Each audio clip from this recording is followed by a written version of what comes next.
네, 오늘 해피 파더스 데이. 이 아빠들은 이런 망토가 사실은 있는 거 아시죠? 슈퍼맨 망토가 있는데 이걸 잘 안 보고 있는지도 모르고 사용하지 못했던 우리들 이제 사용하자. 요즘 아이들 굉장히 똑똑하대요. 그래가지고 엄마가 있어서 좋다, 나를 예뻐해줘서, 냉장고가 있어서 좋다, 나에게 먹을 거를 주어서, 강아지가 있어서 좋다, 나랑 놀아줘서. 근데 아빠는 왜 있는지 모르겠다. 이렇게 질문하는 애들이 있대. 아, 참. 근데 아빠가 있어 좋다. 예수님 다음으로 좋다. 아빠가 옆에 있으면 신이 난다. 힘이 난다. 그렇게 말하는 아들들도 있다라는 사실. 네, 힘이 나죠? 한 아이가 서점에 가가지고 아이 양육법이라는 책을 사겠다고 그러더래요. 왜? 그랬더니 엄마 아빠가 과연 나를 잘 양육하고 있는지 그 책을 보면서 확인하고 싶다. 요즘 아이들이 그렇다. 그래서 우리가 분발해야 된다. 네. 음, 오늘 성경 말씀 보겠습니다. 마태복음 13장 44절로 46절까지인데요. 다 같이 한번 읽어보실까요? 천국은 마치 밭에 감추인 보화와 같으니 사람이 이를 발견한 후 숨겨두고 기뻐하며 돌아가서 자기의 소유를 다 팔아 그 밭을 사느니라.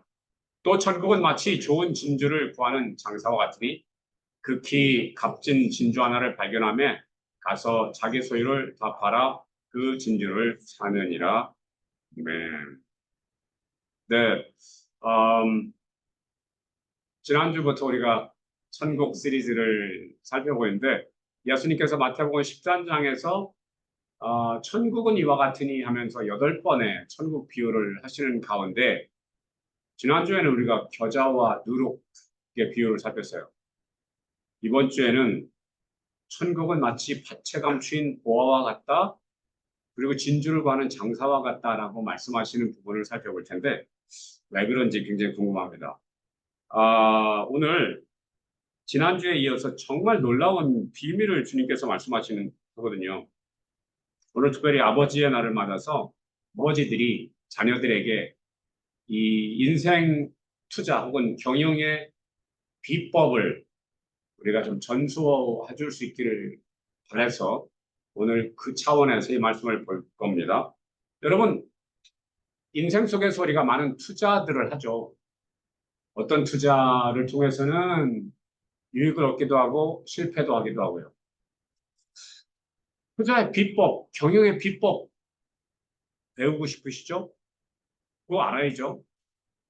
아, 무한 경쟁의 시대에서 투자가 쉽지 않지만 비법을 알면 인생을 좀 다르게 살 수 있겠죠. 그래서 오늘은 투자 전문가, 경영 전문가의 말씀을 먼저 좀 살피려고 합니다. 만약 그 사람이, 우리가 살필 사람이 하버드 대학교 경영대학원의 교수라면 좀 신빙성이 있겠죠. 거대 기업의 신규 CEO를 위한 프로그램을 담당하는 사람이라면 좀 신빙성이 있겠죠. 그리고 하버드 비즈니스 리뷰의 최고 저술에 주어지는 맥킨지 어워드를 6번 수상한 사람이라면 더 신빙성이 있겠죠. 현재 경영과 경제 분야에서 가장 많이 인용되는 사람이라면 더더욱 그렇겠죠. 그 사람은 마이클 포럴, 경쟁 전략 전문가입니다. 이 사람이 1980년대에 Competitive Strategy라는 책을 썼어요. 한국말로도 번역됐죠. 경쟁 전략 뭐 이런 제목으로 준역이 됐는데 이 사람입니다. 이분이 이 3가지 중요한 전략을 얘기해요. Cost Leadership Strategy. 모든 경쟁에서 이기려면 투자를 제대로 하려면 다른 경쟁 회사보다 원가를 절감하고 그래서 비용을 경쟁력 있게 제시를 할 수 있어야 된다는 얘기죠. 그리고 차별화 전략을 해야 된다. 다른 사람들이 다 하는 걸 다 한다면 경쟁이 되지 않을 것이다. 차별화를, 님들과 다른 것을 하면 좋겠지라는 얘기를 하죠. 그리고 focus strategy, 선택하고 집중하라라는 얘기를 합니다. 그런 예를 하나 들어드릴게요. 예를 들어서 우리도 잘 아는 아이보리 하면 뭐가 생각나시나요? 아이보리 비누. 네, P&G 회사인데 이 사람들이 아이보리 그 하얀색 비누를 개발을 했을 때 이미 300개의 비누 회사가 있었대요, 미국에. 그리고 생각해보세요. 300개 비누 회사가 있었으니 경쟁이 얼마나 심했겠어요. 자, 그런데다가 이 사람들이 비누를 개발하긴 했는데 이게 아, 실수를 해가지고 뭐를 어떻게 했는지는 모르겠는데 이게 물에 뜨더래, 둥둥. 아유, 큰일 났다. 왜 이러지? 라고 생각했는데 가만히 있어봐. 물에 뜨는 비누가 오히려 개념이 신선하다. 왜냐면 사람들이 냇가에서 이렇게 빨래하고 막 그러다가 비누가 무거우니까 물에 가라앉았는데 이거는 뜨니까 얼마나 좋냐. 그래서 물에 뜨는 비누, 저자극성 비누, 순수한 비누 이렇게 이제 다른 300여 개의 비누 회사들에서 차별화를 시도한 거죠. 그게 히트를 쳐가지고 아이보리는 비누의 대명사가 돼버렸다는 거죠. 그런데 뭐 다른 회사는 가만히 있었겠어요? 우리가 잘 아는 대로 다이얼 비누. 이게 친숙한 이름들이야, 이게. 한국에서 어디서 다이얼 비누 썼던 것 같아. 다이얼 비누가 냄새를 제거해주는 비누를 특화시켜가지고, 차별화시켜가지고, 그런 비누를 개발해서 히트를 쳤대요. 그리고 도브라는 비누 있죠. 도브라는 비누는 미용에 좋은 비누를 또 만들었답니다. 그래서 그렇게 되니까 다 나름대로 뭔가 특성 있는 차별화를 시도하다 보니까 경쟁이 또 피튀기게 된 거죠. 자, 그래서 아이보리가 이제 선택한 다음 단계가 뭐냐면, 패밀리 패키지를 만들었대요. 비누를 6개, 12개 패키지로 하면서 원가를 낮추는, 포장비 이런 걸 빼주는, 그러면서 이분들은 지속적으로 이 아이보리 비누를 그 물에 뜨는 그 비누를 집중적으로 이제 공략을 해서 성공을 거뒀다라는 겁니다. 그래서 지금 이 마이클 포로 교수가 얘기하는 게 뭐냐면 무한 경쟁의 시대에서 자원, 인원, 자본 다 제약이 있는데 이런 상황에서 어떻게 기업이 살아남을 것인가? 어떻게 개인이 경쟁력을 갖출 것인가 할 때 나만의 특성을 살린 차별화가 필요하다. 그리고 뭔가 특성 있는 제품을 만들 때 최고의 제품을 가장 액세서블하게 사람들이 잘 쉽게 받아들일 수 있는 방법을 만들어야 됩니다. 상품이면 가격을 저렴하게 한다든지 남들보다 저렴하게 하기 위해서 원가를 최대한 낮춰야 된다라든지 그리고 어떻게 집중해야 된다. 한꺼번에 모든 것 다 못한다. 반론도 있습니다. 이 이론이 1980년대부터 등장한 다음에 정말 많은 전 세계 회사들이 활용하는 이론이에요. 우리도 선택과 집중이라는 말을 많이 들었죠. 자, 그런데 이제 반대 이론도 있다. 어떻게? 위험성을 분산시키지 않으면 안 된다. 이 선택과 집중은 그것이 집중을 함으로 전문성과 남들이 따라올 수 없는 특성을 가지는 것까지는 좋은데, 그런데 그거 하나만 집중했다가 안 되면 어떻게? 그래서 실패 가능성을 분산시켜야 된다. 그래서 분산 투자. 그래서 여러분 주식 투자하시는 분들은 잘 아는 개념이죠. 그래서 여기 그래도 좀 건전하게 생각하는 곳에 분산 투자를 해서 한꺼번에 쫄딱 하는 일은 막아야 된다라는 개념이죠. 그리고 또 이제 예를 들어서 일론 머스크 같은 경우는 여러분 생각하세요. 이분이 CEO인데 몇 개 회사를 갖고 있는지 아세요? 그것도 다 내놓으라 하는 회사? 테슬라. 예전에는 그 뭐죠? 페이, 페이퍼. 페이팔로 이 사람이 동생하고 개발을 해가지고 정말 밀리언 달러에 그걸 팔아가지고 다음 단계 비즈니스를 마련한 사람인데, 테슬라 자동차, 전기 자동차로 히트를 친 다음에 스페이스X 항공 우주 회사 지금 개발하고 있는데 너무 놀랍게 그 연료통 이런 것들을 다시 사용할 수 있도록 패러다임을 시프트 해버리고 있죠. 그래서 나사가 이 사람 거를 사용을 해요.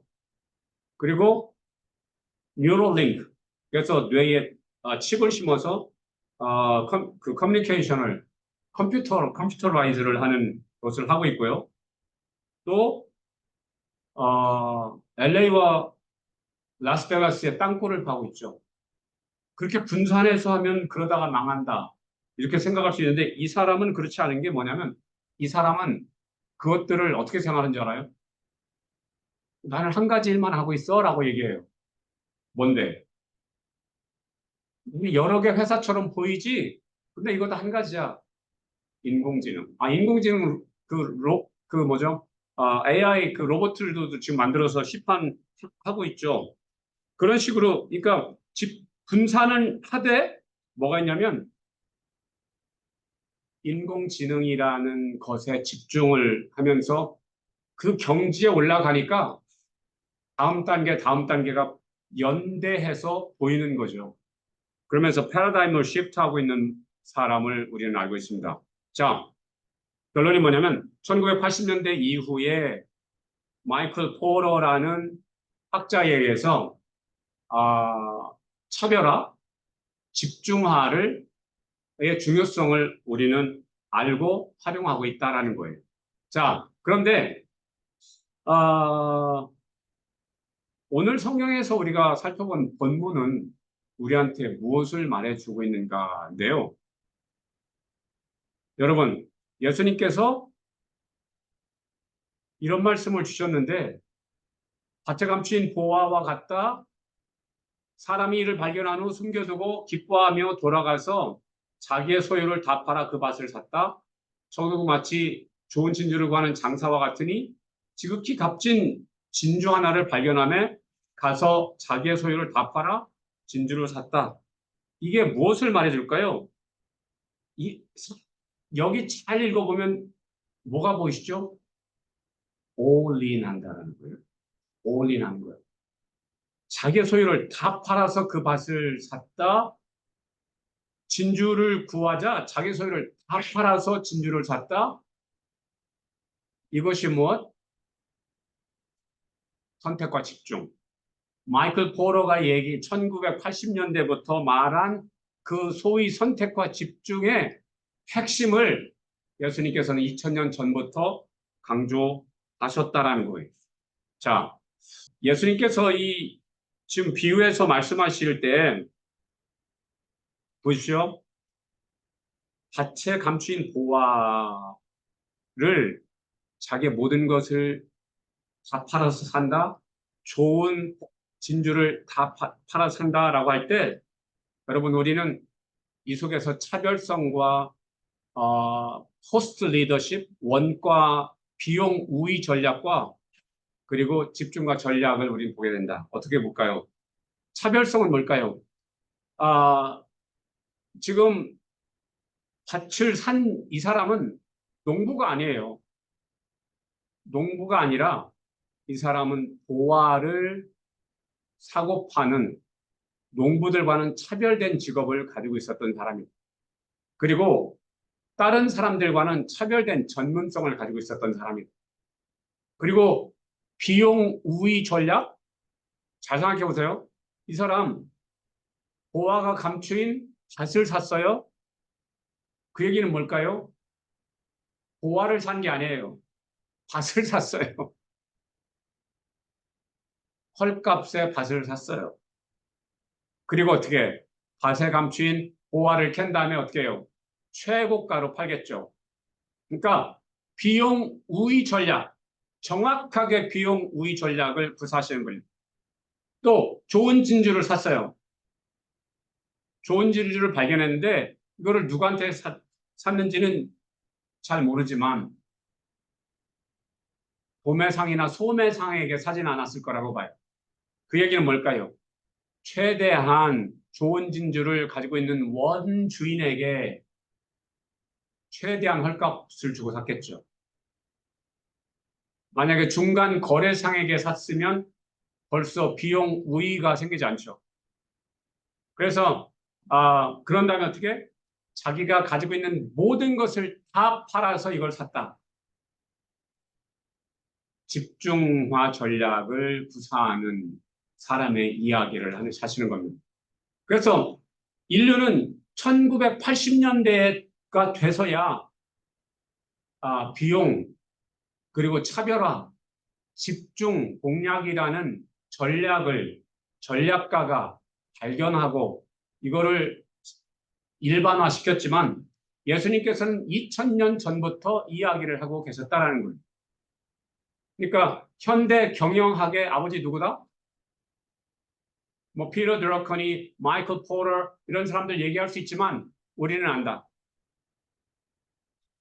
The God we serve is God the CEO. 그리고 경영의 투자의 원조가 되시는 분이라는 거예요. 자, 여러분, 근데 이 보화가 있는 밭을 산 그리고 좋은 진주를 산 이야기는요. 천국은 이와 같다라고 말씀하시는데 천국은 이와 같다라고 하실 때 천국이 계시라는 얘기는 아니죠. 천국이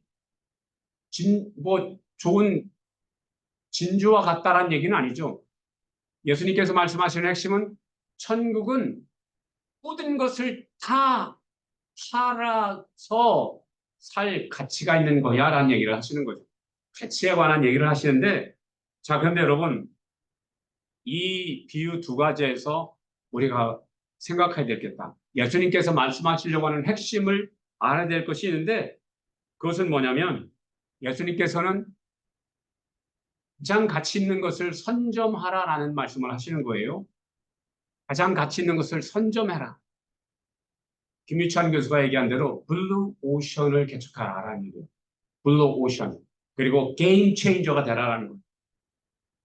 자, 그러면서 어떻게 예수님께서는 그런 말씀만 하실 뿐만 아니라 자기가 직접 그렇게 행하시더라. 어떻게? 여러분, 예수님께서는 천국은 이와 같으니 너의 가진 모든 것을 팔아서 그것을 사라라고 말씀하시는데 그 다음에 예수님께서 하신 것이 뭐죠? 십자가를 지시고 죽으셨다. 왜 죽으셨죠? 보화를 사시기 위해서라는 거예요. 여러분 예수님께서 보화가 감추인 밭을 사신 분이라는 것을 아시나요? 예수님께서 천국은 보화가 감추인 밭을 사는 것과 같다라고 말씀하셨는데 사실 예수님께서 그렇게 하셨다는 걸 아시나요?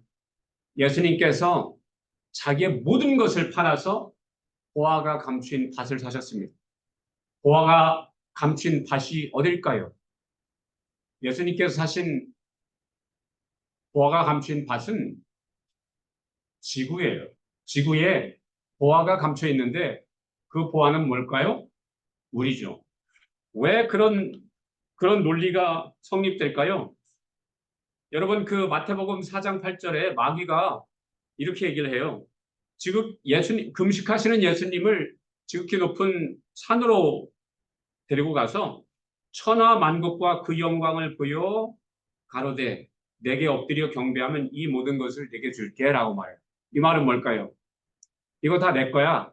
내가 너에게 줄게 라고 말하는 거거든요. 왜 마귀가 이 지구를 자기 거라고 말하는 거죠? 왜냐하면 죄인들이 죄 속에서 누구를 따른다고요? 하나님의 형상, 하나님의 비전을 따르는 것이 아니라 사단의 형상, 사단의 비전을 따르기 때문에 그 사람들이 사는 모든 것이 사단의 것이 되어버렸다는 거예요. 그렇기 때문에 지금 사단은 자신 있게 이거 다 내게 줄게, 내게 절해라는 거거든요. 자, 그런데 예수님께서 어떻게 마태복음 28장 18절에서 이렇게 말씀하세요. 예수께서 나와 일러 가라사대 하늘과 땅의 모든 권세를 내게 주셨으니 언제? 십자가에서 죽으시고 부활한 다음에 십자가에서 죽으셔서 어떻게 자기의 모든 것을 팔아서 이 땅을 사셨다. 왜? 이 땅에 보화들이 있는데 그 보화가 누구? 우리이기 때문에. 우리를 사시기 위해서 자기의 모든 소유, 목숨을 바쳐서 죽어주셨다라는 거예요. 그래서 우리를 사셨다. 그래서 좋은 진주는 무엇? 우리라는 거예요. 우리라는 거예요. 그럼 여러분, 솔직히 우리 생각해보자. 우리 양심껏, 양심껏. 지금 서로에게 질문해 보세요. 나는 과연 예수님께서 자기 목숨을 바쳐서 사실 가치가 있는 존재인가? 라는 질문을 한번 해보자고요. 하나님께서 스바냐 3장 17절에 너희 하나님 여호와가 너희 가운데 계시니 그는 구원을 베푸실 전능자시라. 그가 너로 인하여 기쁨을 이기지 못하여 하시며 너를 잠잠히 사랑하시며 너로 인하여 즐거이 부르며 기뻐하신다라고 하시는데 정말 솔직히 말해서 우리가 하나님께 그런 기쁨이 되어드리고 있나요? 지금 우리를 보시는 하나님의 심정은 어떨까요? 야, 너 구역질나! 정말 토해버리고 싶어!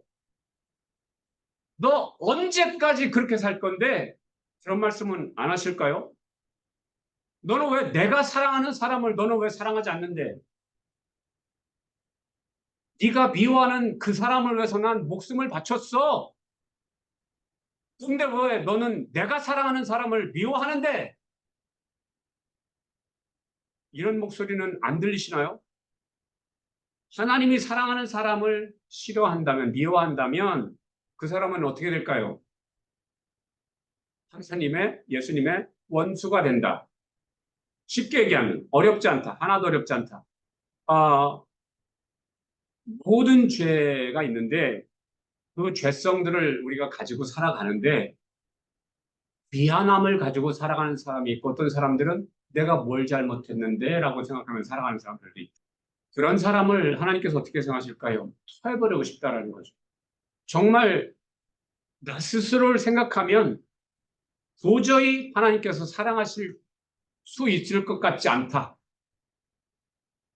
그런데 하나님께서는, 예수님께서는 그런 나를 어떻게 사랑하시고 어떻게 나를 진주처럼 보화처럼 생각하시면서 나를 위해서 죽어주셨는가?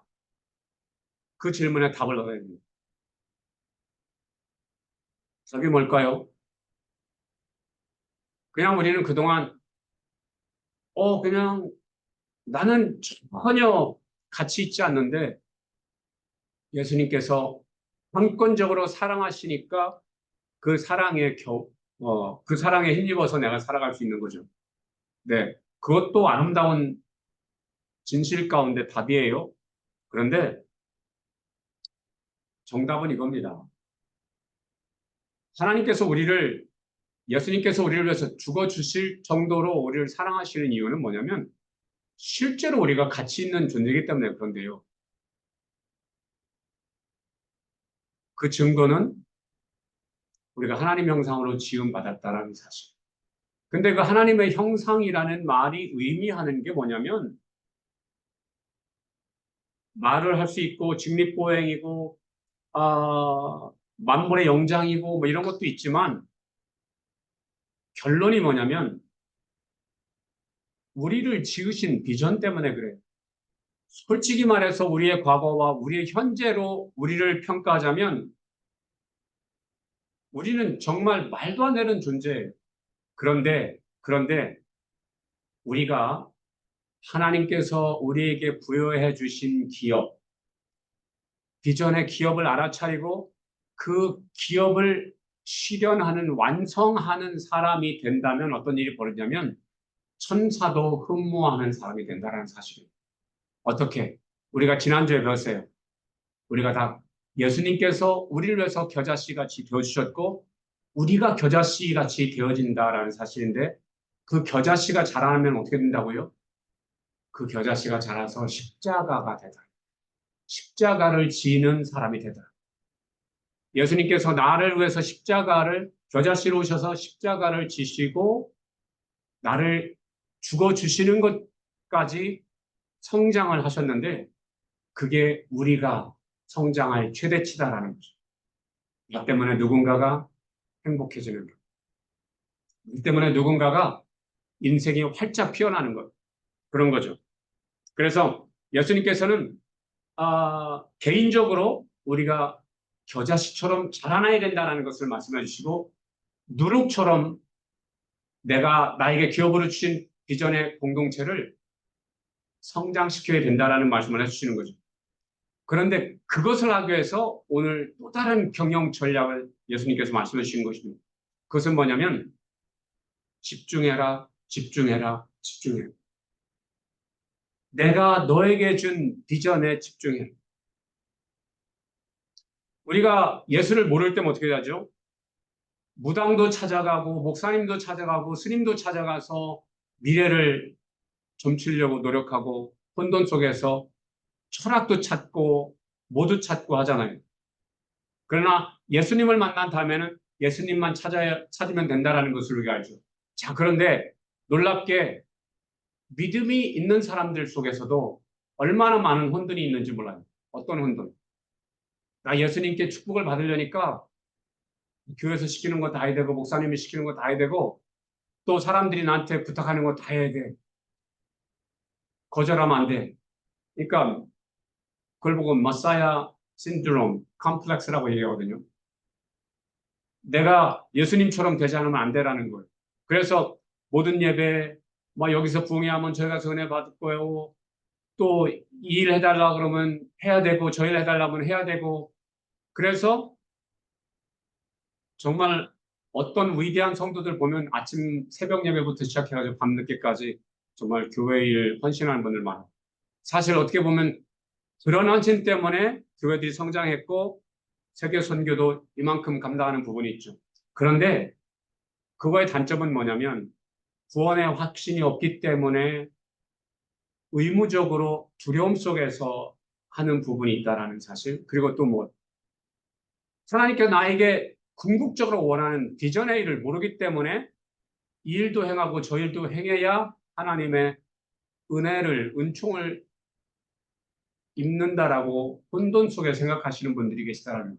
자, 그런데 우리는 압니다. 이제 믿음 후에 하나님께서 주신 비전 영역을 정확하게 한다면 하나님께서 나에게 원하시는 건 뭐냐면 그 비전 영역을 책임지라는 그것만 잘하면 된다라는 거예요. 그것만 잘한다라는 건 뭔데?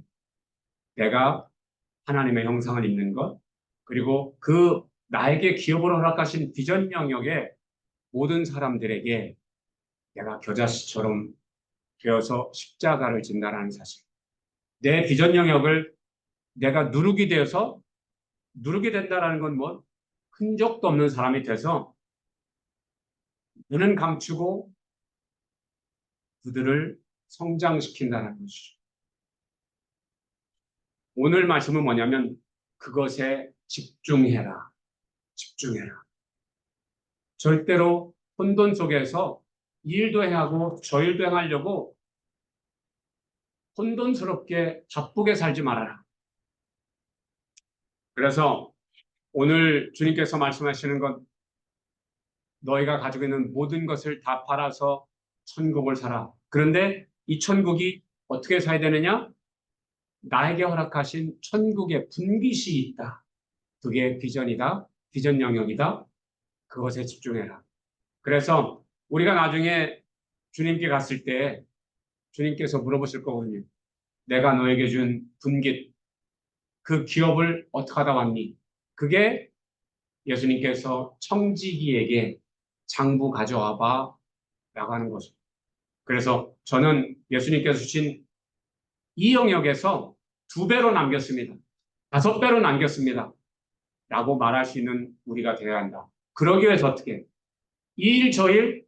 아니, 선택하고 집중하라. 너희가 가진 모든 것을 투자하라. 라는 거예요. 여러분, 우리가, 새벽 예배 때 이제 출애굽기를 우리가 공부를 또 했는데, 우리는 이드로를 만나죠. 이드로. 정말, 좋은 사람이에요. 그래서 지혜로운 사람이고요. 그 모세를 건져준 사람이기도 하고요. 그래서 정말 좋으신 분이죠. 그리고 이분이 뭐라고 그러죠? 출애굽 끝난 다음에 모세에게 내가 이제야 하나님이 정말 가장 크신 하나님이신 걸 알겠다. 라고 고백까지 하는 사람이에요. 이방 제사장으로 그런 고백을 하는 것은 쉽지 않은데 한다.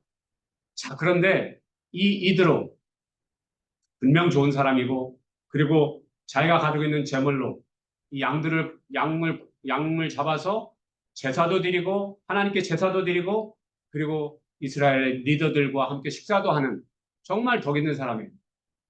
자, 그런데 이드로 모세와 함께 출애굽을 완성하지 못했다.